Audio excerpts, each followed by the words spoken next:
Where do you see him? Alien abductions. I'd be floated outside and then in a beam of light lifted up into a ship. My legs were being spread apart. You can't breathe, you can't move. You're dealing with a phenomenon that has an absolute core of reality. But how real is it? Whether what's going on is in outer space or inner space, that's the question. Kidnapped by UFOs.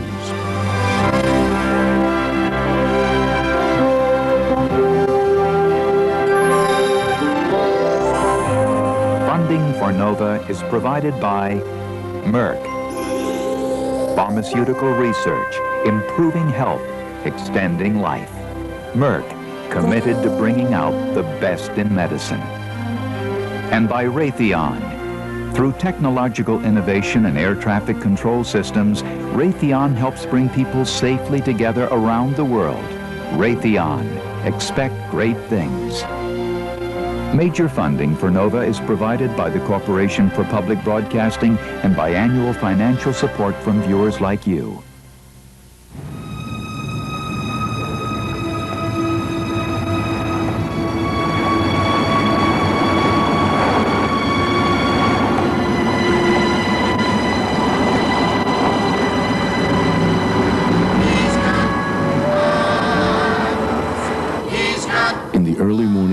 Of September 19th, 1961, Betty and Barney Hill were traveling a deserted New Hampshire highway when an event occurred that would forever change the course of their lives. It was a beautiful night.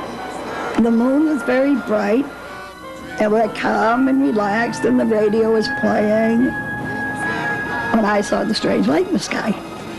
It came out over the highway and stopped directly in front of us. What Betty thought she saw was a flying saucer. And at this point, Barney got out with the binoculars in an attempt to identify the craft. And as he looked up, he could see a row of men standing in the windows, looking down at him. The craft began to descend, and he had the feeling they were trying to abduct him.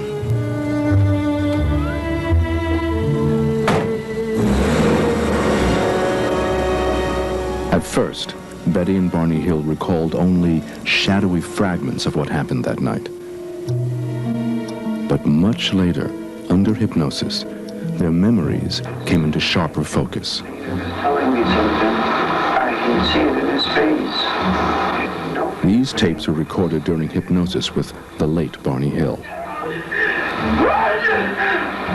give me that. I gotta get away. According to the Hills' extraordinary tale, they were forced aboard a flying saucer by creatures from outer space.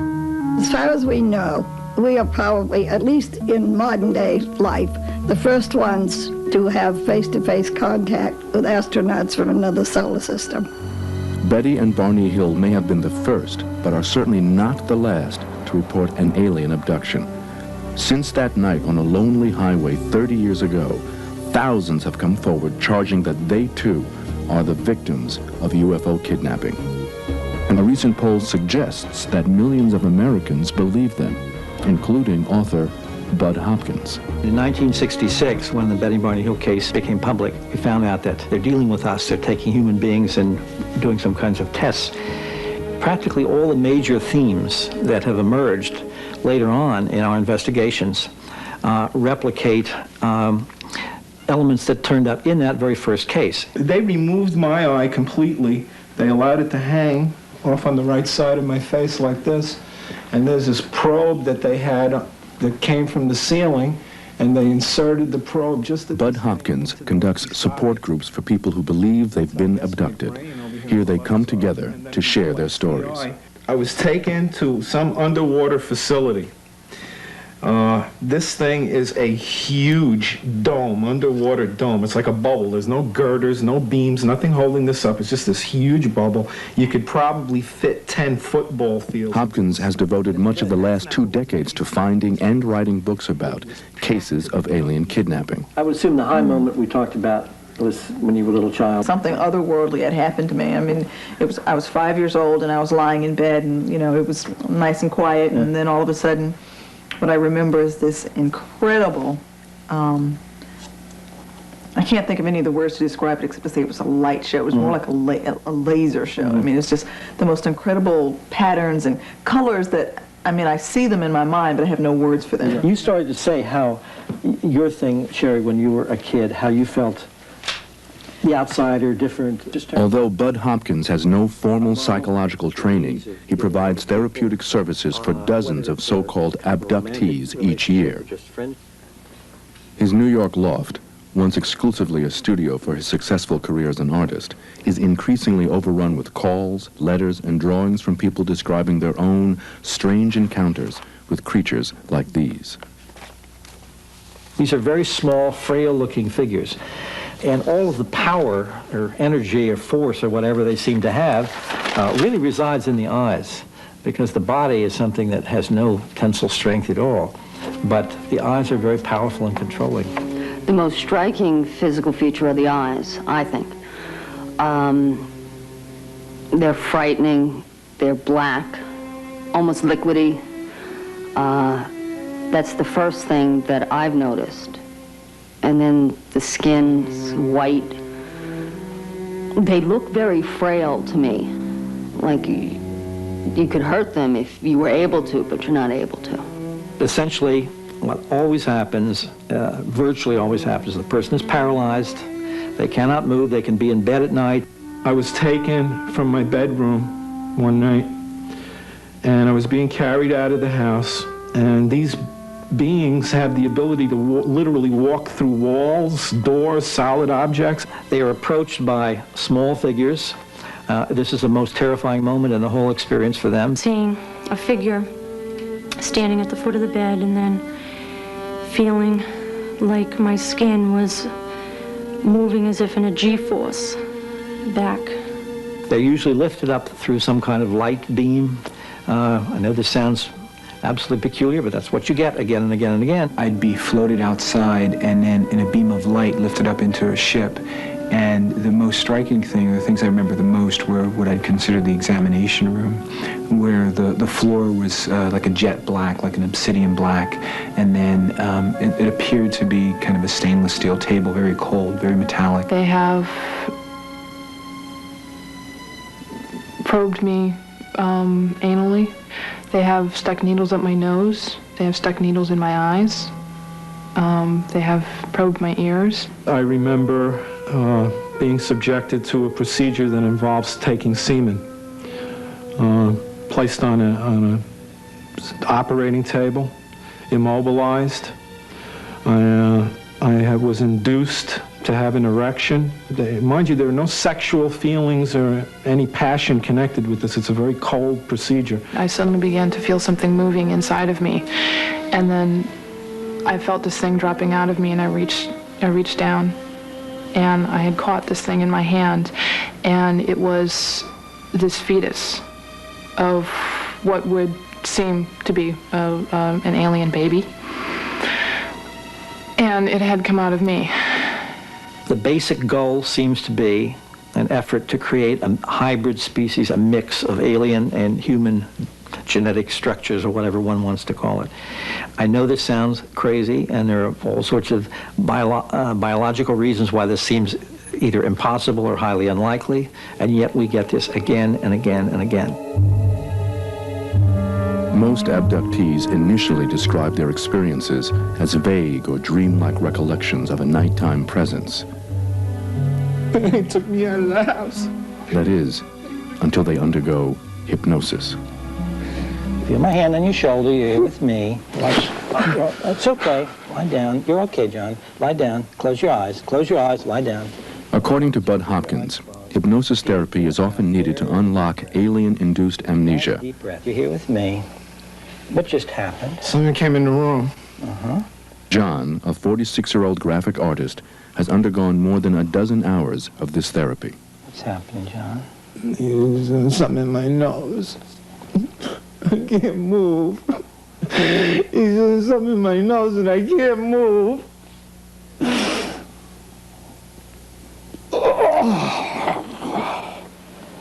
What is it? It's that recording thing, that tracking thing that they have to put in there. Did he tell you that's what it is? John recalls aliens implanting a tracking device in his nose, but like other physical evidence, it is never recovered. Instead, the proof offered for abductions is the stories themselves. We move so far. Is the case material mounted up, and case after case after case replicated the cases before. And these were totally believable people from all walks of life, and even down to tiny details in their descriptions of what happened to them. These tiny details were replicated again and again. You have to feel you're dealing with a phenomenon that has an absolute core of reality about it. There are a number of psychological and psychiatric studies that have been done of these individuals, and none of them has shown any consistent personality pattern, none has shown any consistent psychopathology. A number of the people have been traumatized by their experiences, but that is as a result of the experiences. Harvard University psychiatrist John Mack seems an unlikely proponent of alien abduction. I first got into this field really without knowing I was getting into it. I had a psychologist colleague who asked me, did I want to meet Bud Hopkins? And I said, who's he? This was the fall of 1989. And she explained that he was an artist in New York who took seriously the stories of people who reported being taken by alien beings into spacecraft. And my reaction to her was that he must be quite mad if he believes such stories, and he must be dealing with some contemporary sort of psychosis. So he came to me, and I began showing him material. One of the interesting things that I did was I handed him 20 unopened letters that I had not looked at myself, not read them, not opened them, that I had received in this box of ongoing mail from people who obviously were writing in because they felt they'd had experiences. And I said, John, you open these letters, you read them, you tell me, is this some sort of range of strange psychological problems, or are these people describing a real experience? And he called me the next day to say he was quite astonished by this. In case after case after case, I've been impressed with the consistency of the story, the sincerity with which people tell their stories, the power of the feelings connected with this, the self-doubt, all the appropriate responses that these people have. When John Mack threw his reputation and the name of Harvard behind this strange phenomenon, abduction stories gained credibility. This caused many scientists to sit up and take notice. Astronomer Carl Sagan. I personally have been captured by the notion of extraterrestrial life, and especially extraterrestrial intelligence, from childhood. It swept me up, and I've been involved in sending spacecraft to nearby planets to look for life, and in the radio search for extraterrestrial intelligence. Carl Sagan has long scanned the cosmos searching for radio signals from extraterrestrial intelligence. So far, the search has been unsuccessful. But whether or not there is intelligent life somewhere out there in the vastness of the universe is a very different question from whether or not aliens have arrived on planet Earth. I'm frequently written to saying, how could I search for extraterrestrial intelligence and disbelieve that we're being visited? I don't see any contradiction at all. It's a wonderful prospect, but it requires the most severe and rigorous standards of evidence. Sagan and others charge that the stories from abductees are not sufficient proof, given a lack of physical evidence and the scientific implausibility. Physicist Paul Horowitz. People think of us scientists as being grouchy old folks who insist on the right kind of evidence and probably have our minds all made up. If a rocket ship landed, if an alien saucer landed in my front yard tomorrow morning, I would be more delighted than anyone else around. And quite independent of the fact that I've said that they probably wouldn't do it, I would think it's terrific that they actually did. The whole problem in this business is that they haven't done it, that there's no credible evidence that they ever have, and most of us believe they never will. It's often said that I'm a believer and sort of have lost my objectivity. And I really object to that, because this is not about believing anything. I didn't believe anything when I started. I don't really believe anything now. I've come to where I've come to clinically. In other words, I worked with people over hundreds and hundreds of hours and have done as careful a job as I could to listen, to sift out, to consider alternative explanations, and none have come forward. No one has found an alternative explanation in a single abduction case. But are there really no other explanations for the reports of alien abduction, as John Mack and Bud Hopkins insist? As Hopkins embarks on a brand new case, Nova goes along to investigate whether or not there might be more earthbound explanations for the stories of extraterrestrial encounters. I'm willing to just start absolutely ground zero or whatever and just start an investigation, do the interviews that I would ordinarily do, so the process can be made available to other investigators, scientists, mental health people, or whatever. I have absolutely nothing to hide. I'm going to Florida in this particular case to look into it because it has so many really fascinating dimensions, especially the fact that there are 2 children involved. I am a mother. I do not want to believe that my kids are being abducted. I'd rather believe that there's something wrong with my mind than to believe actually my kids are abducted. Jody first began to fear for her son and daughter 3 years ago, after she read Hopkins' best-selling book, Intruders. I was in the grocery store and there was a pile of books on sale and Intruders was one of them. So I figured, oh, why not? We'll take it home and read it. I could not believe how many similarities there were between the book and what happened in my life. And I always knew that something had happened and that there was a presence in my room and there was these little men, but I had no way of categorizing it until I read the book. Hi there. How are you? Nice to meet you. So nice to meet you, I'm so glad too. you're here. Come on in. Hi, you guys want to come in and meet Mr. Hopkins? I'm curious, what's the first time that you noticed something coming? I guess it would have been from Brian. I was out with the kids once in the car, and Ryan said, you know, Mommy, I saw the shadows again last night. Now, we had gone... Jody and her husband Mike tell Hopkins a tale of shadows, monsters, and their son's other nighttime fears. Next, Hopkins turns his attention to the children. What I intend to do is to work with the children, and I will play with them and fool around. I don't want them to think that this is a big, scary game. I want to see what the children are saying and what we can learn, especially from the older boy. Okay. Hopkins shows 4-year-old Ryan familiar characters like Santa Claus and Batman. Policeman. A policeman. Among them is this drawing of an alien. Ever seen anything like that before? Hopkins next asks Ryan to make up a story about this picture. He comes in, what does he say?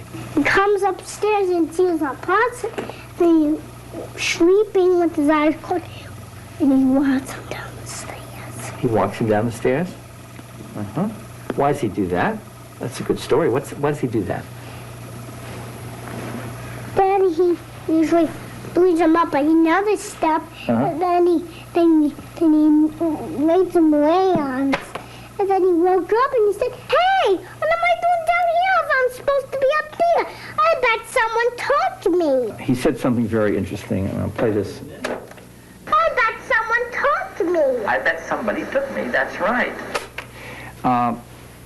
Saying something like that, putting the reaction to that particular picture in the light of somebody taking somebody down some stairs and up into something and dropping him and then saying, somebody took me.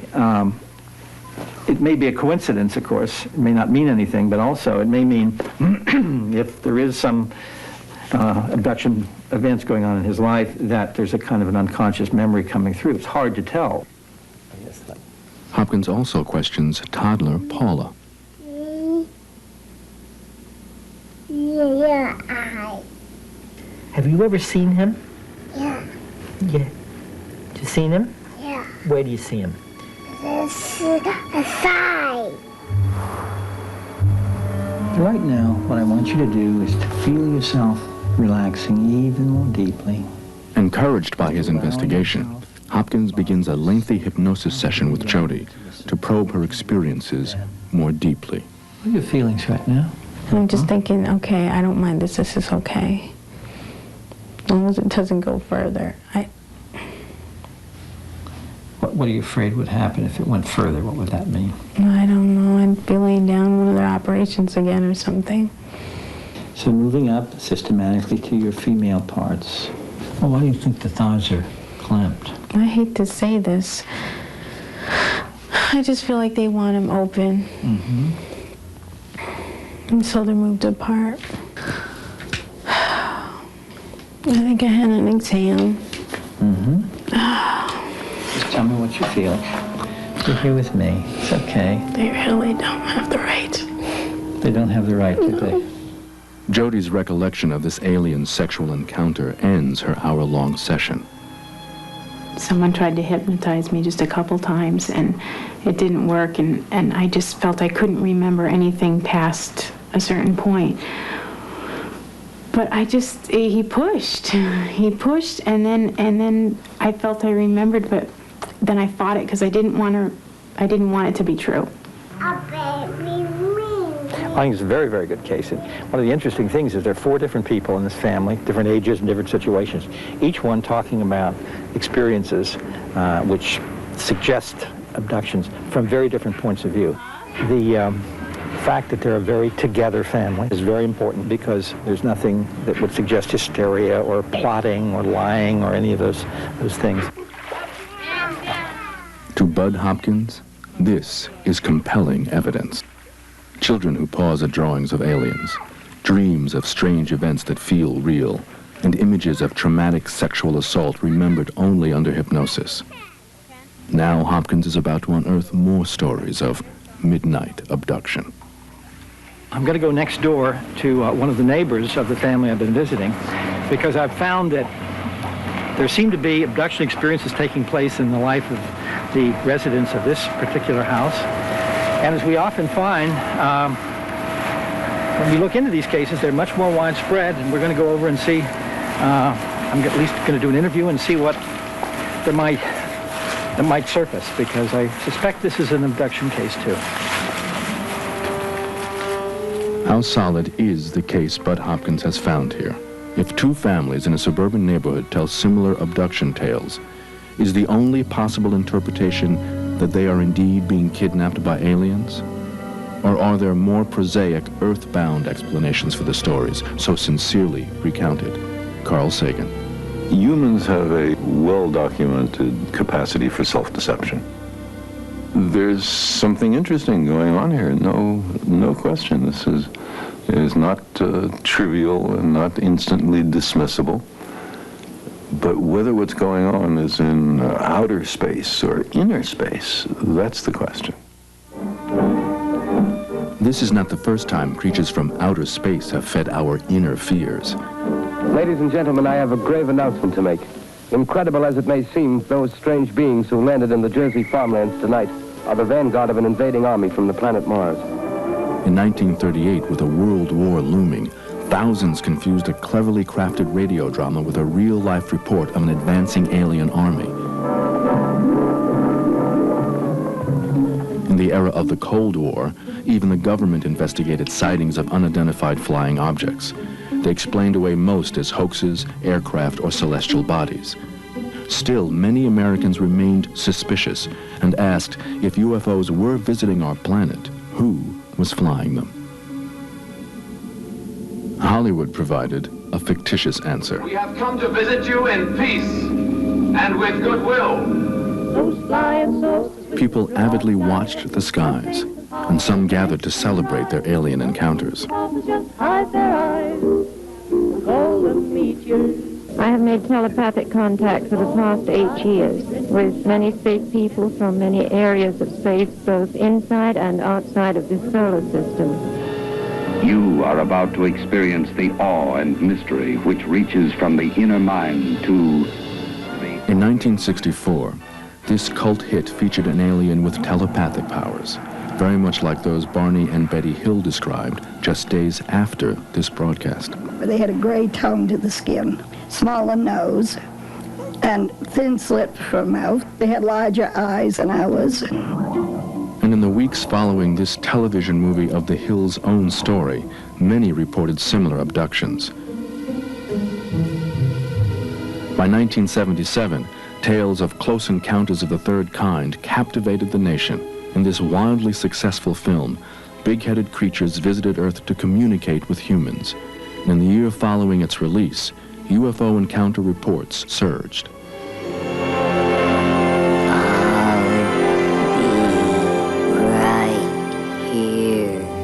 When the most famous extraterrestrial of all time phoned home, E.T. Earthling contact became a central theme of sci-fi mythology. And when Bud Hopkins' book Intruders was broadcast as a TV miniseries, abduction reports hit a new high. She's mine. Intruders told what has now become a familiar story. A story of humanoid beings with dark telepathic eyes, of elaborate reproductive procedures, and of a new race of human-alien hybrids. For many, this creature from the blockbuster movie and book Communion has become the prototypical alien. Robert Baker. Very few people in the country are not familiar with the face on the cover of Whitley Strieber's Communion. It's like an urban legend. Everybody's heard it. We've seen the science fiction movies. We've seen Close Encounters of the Third Kind. We've seen E.T. and all of these other movies. So the result is it's part of our culture now. The idea of people going outside, looking up, seeing an alien spaceship, of being lifted up to that spaceship on a blue beam of light, and then being laid on a platform and examined. These are cultural themes.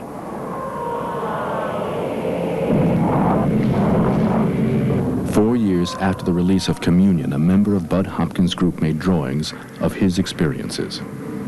This guy's about 3 feet, 3.5 feet tall. There's the large black eyes, the pear-shaped head.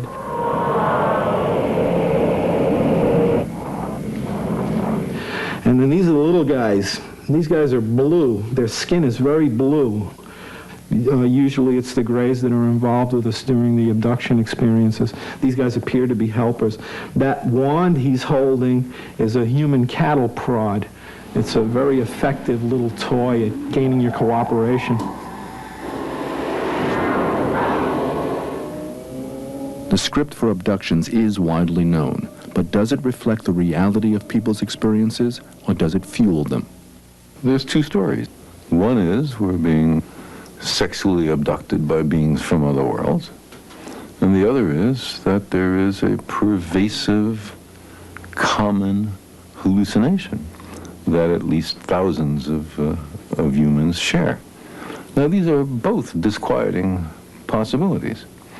And neither alternative makes anybody happy. But if you ask me now which is more likely, it is absolutely clear that people hallucinate. There's no question about that. Could this tendency to hallucinate be a seed for tales of abduction?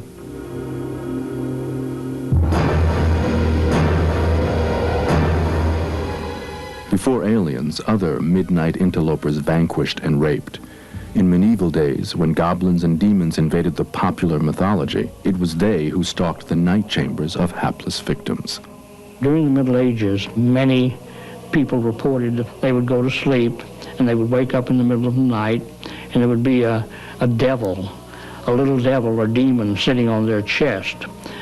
In many of the nunneries, the nuns would say that they were raped during the night by this evil demon that came and sat on their chest and raped them, and they would say, that explains my pregnancy, and so on. These little devils were called incubus, or the incubi.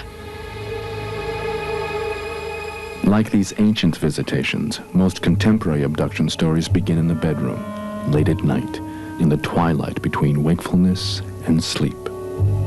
There was a spotlight shining in the room with somebody walking towards me very quickly. I woke up in the middle of the night and there were two beings, one to the side of my bed and one to the foot of my bed, and I found myself trying to wake up my wife, trying to scream or make a noise, and I couldn't. And again, I felt myself paralyzed. Panic set in, and it's so intense that it takes your breath away. You can't breathe, you can't move. I laid there, and after I had opened my eyes to look at the clock radio, my legs were being spread apart. And when that began to happen, it became much more frightening. I was just like, oh God. As I fall into a sleep I call it, but it's a shift in consciousness, I feel a weight start on the legs and move on up to the chest area. One of the most fascinating aspects of this young man who was talking about his alien abduction described having partial paralysis, not being able to move, having all kinds of strange sensations and hearing clocks ticking and the same things like this. And all of these are classic examples of what the symptoms that go along with hypnagogia and hypnopompic dreams and sleep paralysis. For millions of people, paralysis and hypnagogic hallucinations, frightening and vivid dreams just before sleep, are common experiences and usually benign, unless they are misinterpreted. Unfortunately, there are therapists like Mack and like Bud Hopkins, and they are offering a haven for the people that claim they were abducted by aliens, because they are telling them, you were a victim and I'm here to help you. And the only problem with that is that people getting that kind of therapeutic help are not being really helped. They are not being told that it was all a dream and that it was all imaginary and it would probably never happen again. They're only left vulnerable to the possibility of an additional abduction, rape, and so on. This is not doing them therapeutically any good.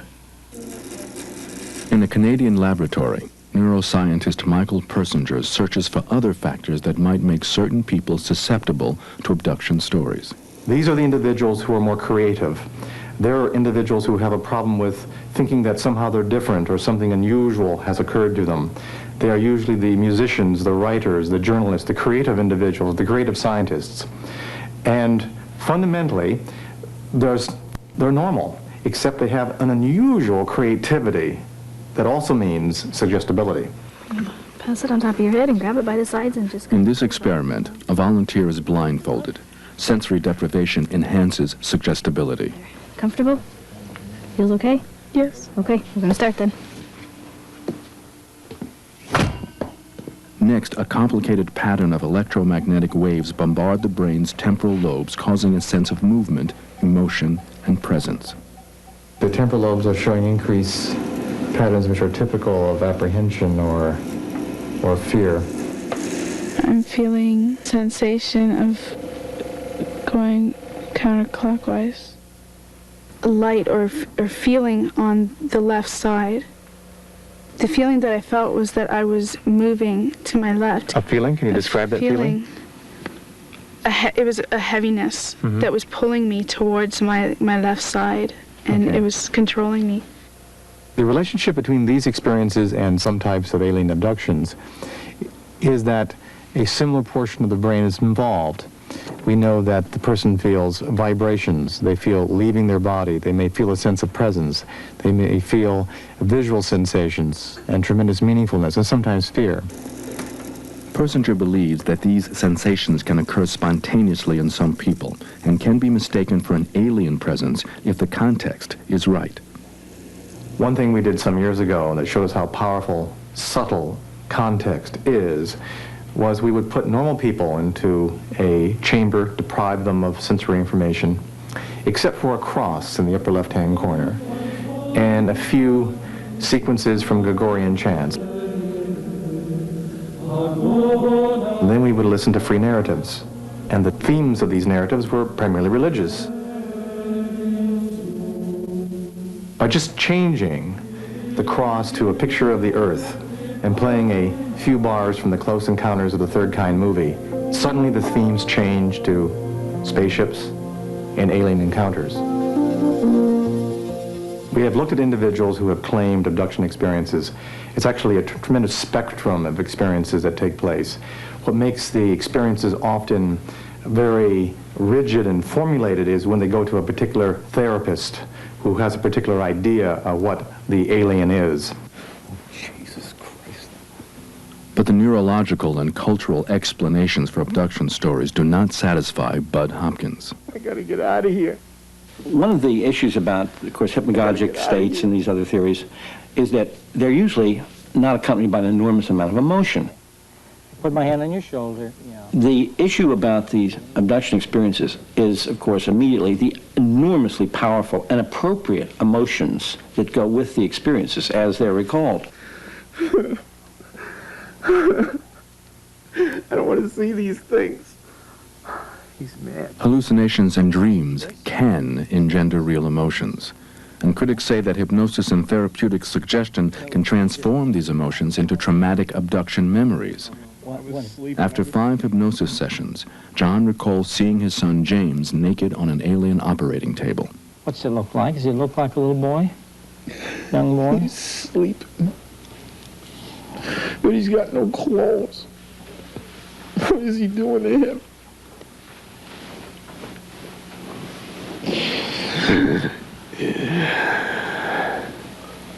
You sure it was, or you just think? It was James. It was James. Psychologist Elizabeth Loftus. If you convince someone falsely that they were victims or that they had some horrible experience, and they now believe in this false experience, they can feel very emotional about it. My boy. And they may cry, they may scream, they may tremble, they may feel terrible, but it's a feeling terrible about a false memory that they've now adopted for themselves.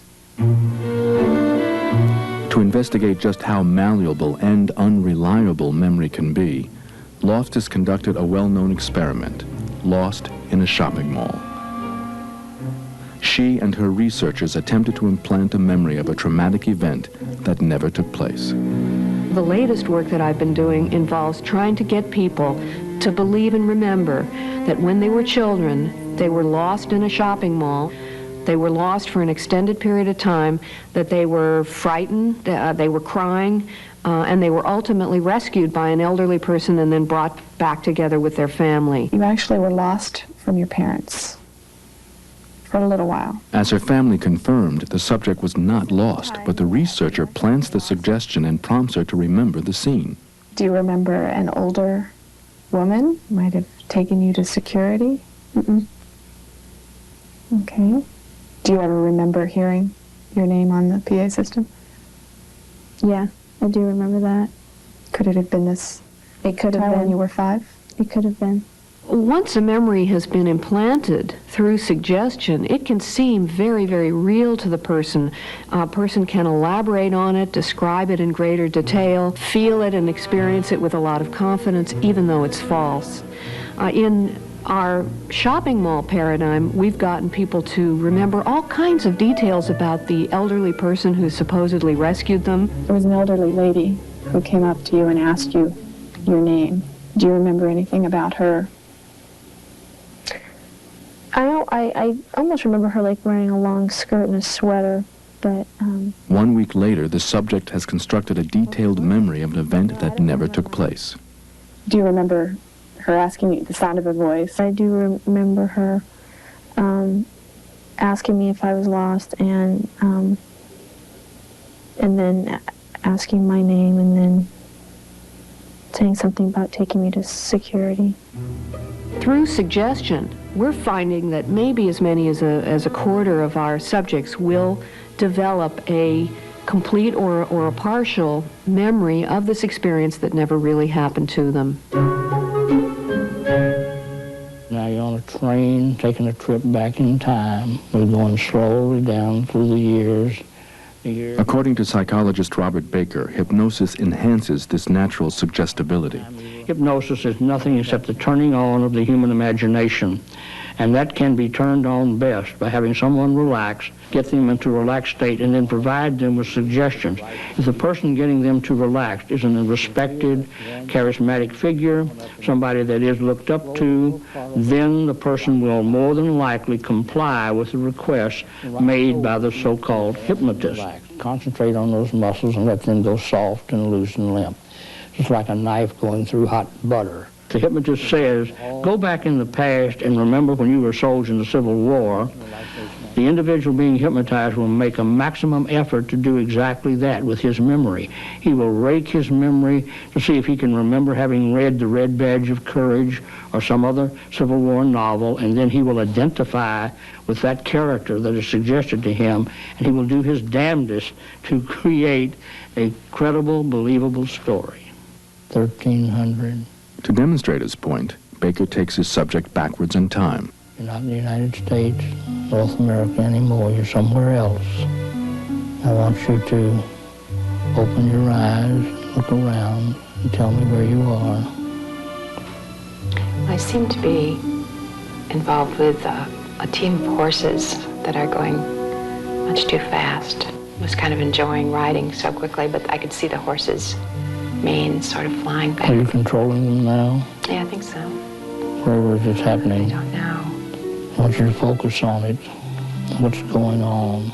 After this session, Baker will debrief his subject, but for now, she imagines she is back in the days of the Roman Empire.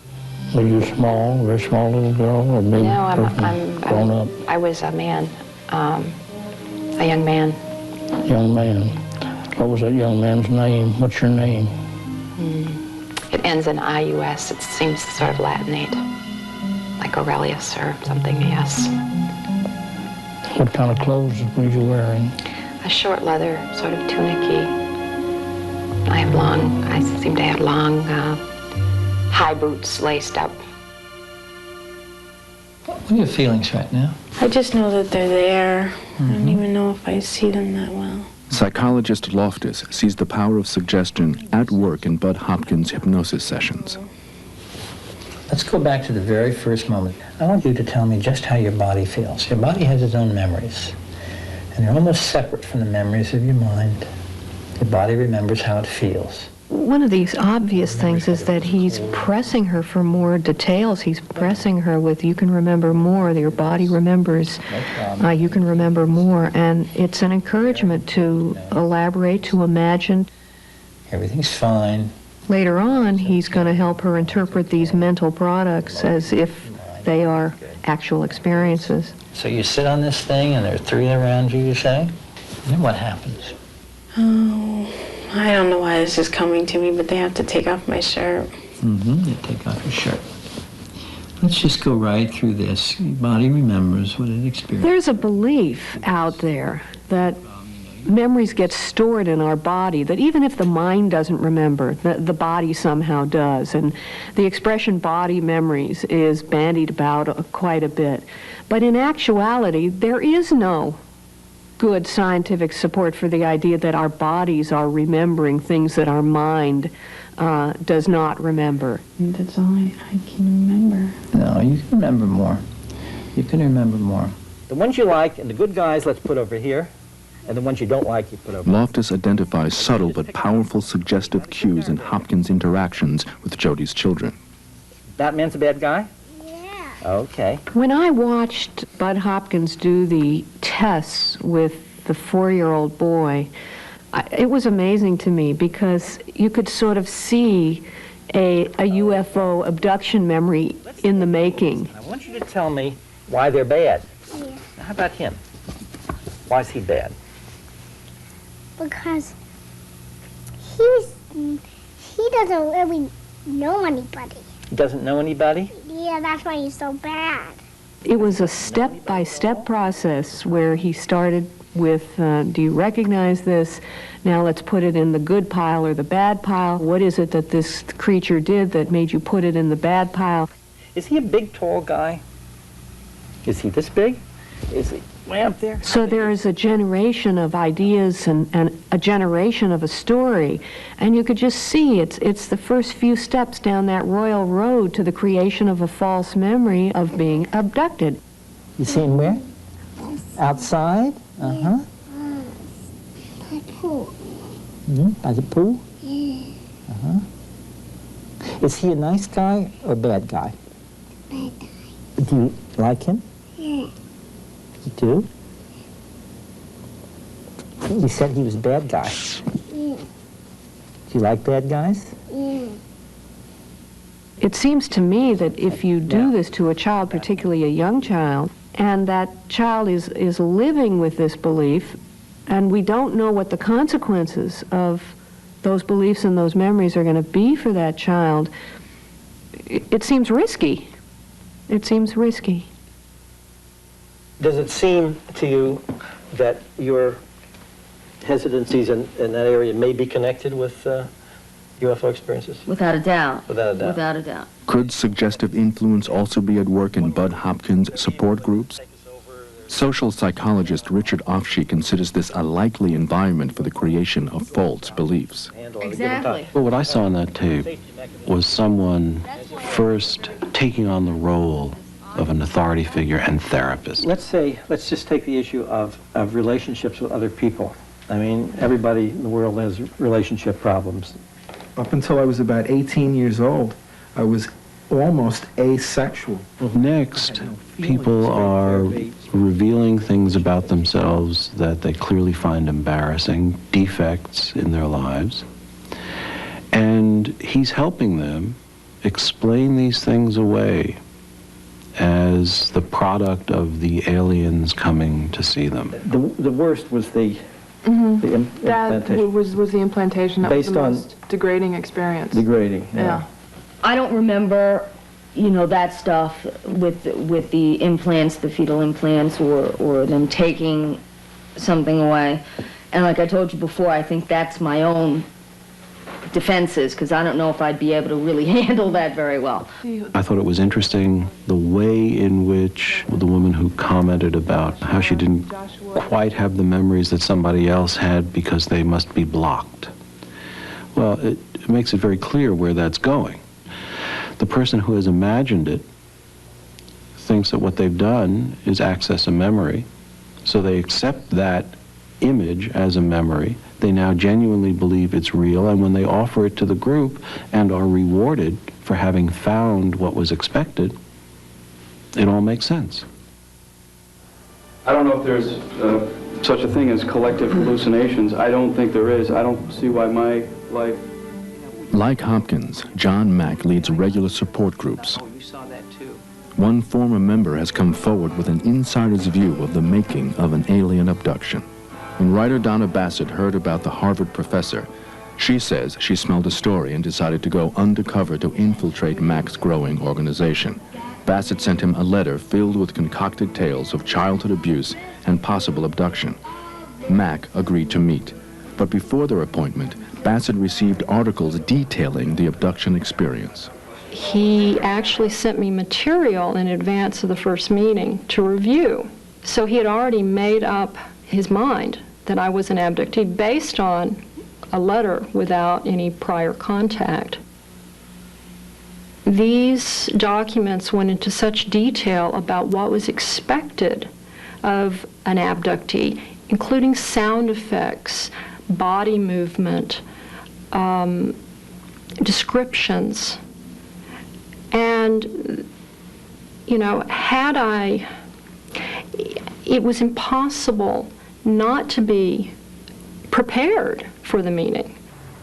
After this first meeting, Mack conducted and taped a series of hypnosis sessions with Bassett, which she claims she faked her way through. That's it. Just be calm. You're fine. You're doing just great. Here you are in a bedroom with this strange man looming over you in the darkness.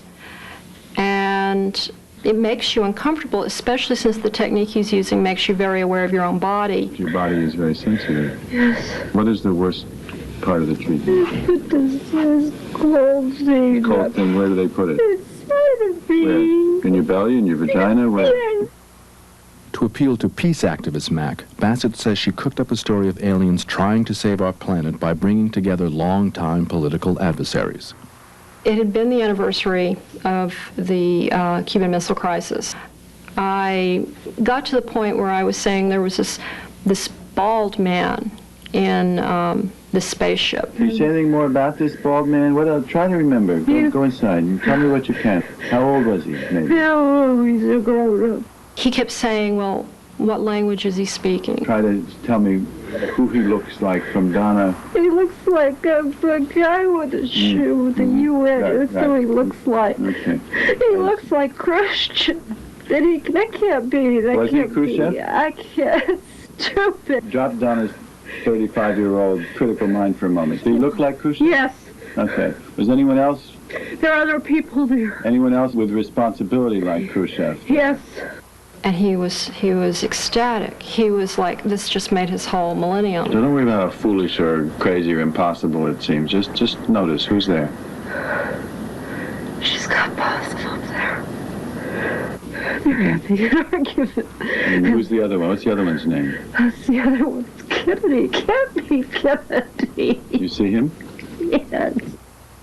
Even after the session, Mack pressed for details. And I'd like to know more of who they were. Was McNamara? Did you see him? Yes, and I thought Rusk was also there. Well, we certainly needed some kind of intervention in 1962. There was no skepticism. He would believe the most far-fetched things, or at least he seemed to. The only time he got critical was when I tried to find alternate explanations for some of these experiences myself. After a year of posing as a Mack experiencer, Bassett gave her story unpaid to Time magazine. I don't know what really is motivating Donna Bassett. She's, in contrast to virtually everyone else I've worked with, she set out to make a name for herself as my nemesis and attacker and critic, and was able to get a damaging story into Time magazine. I don't know, I mean, for me to... I worked with Donna in good faith, and she claims it was all a hoax, and people I know in the experiencer community think that she did not hoax, that she's an experiencer who never came to terms with her experiences. The ease with which Mack accepts either deliberate, misleading, or hypnotic fantasies as real is very frightening for someone who's in a position of authority, for someone who's in a position of telling people this stuff is real. There's nothing tentative about that. We're dealing with a phenomenon which violates our sense of reality and which operates in this gray area between the physical world and the subjective or mythic or other realm world. We're being asked to prove this by the methods of the physical sciences alone. But those methods, in my view, will not yield its secrets. In 1994, concerned by mounting scientific criticism of John Mack and his research, Harvard University launched a lengthy internal review. In the end, with academic freedom at issue, the university took no action to stop him. Today, John Mack, Bud Hopkins, and dozens more therapists around the country conduct abductee support groups and protracted hypnosis sessions. Change, the lights are still on. Hopkins is also at work on a new book, another installment in the popular culture of UFO kidnapping. Perhaps paving the way for more and more people to come forward as Betty and Barney Hill did in the 1960s with their own shadowy memories of alien intruders. For many prefer these fantastical stories to the more prosaic explanations offered by science. As a scientist, what worries me the most is the absence of skeptical thinking, not just on the so-called abductees, but on the part of the therapists. Because I believe that the method of science is tried and true. It is not perfect, it's just the best we have. And to abandon it with its skeptical protocols is the pathway to a dark age.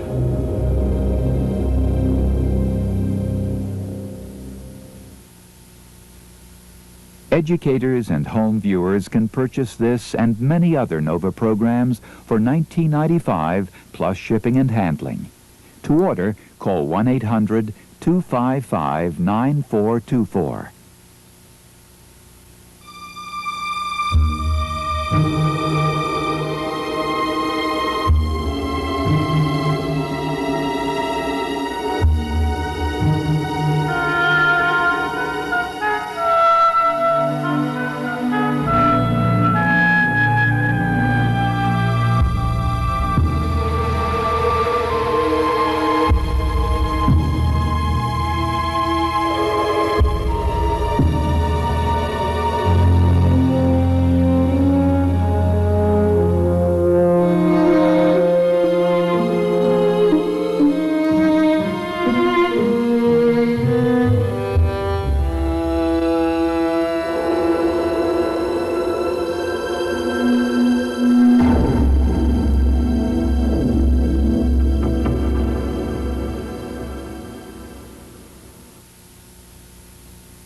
Nova is a production of WGBH Boston.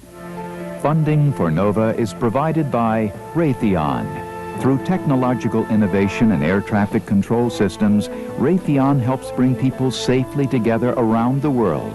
Raytheon. Expect great things. And by Merck. Pharmaceutical research, improving health, extending life. Merck, committed to bringing out the best in medicine. Major funding for Nova is provided by the Corporation for Public Broadcasting and by annual financial support from viewers like you.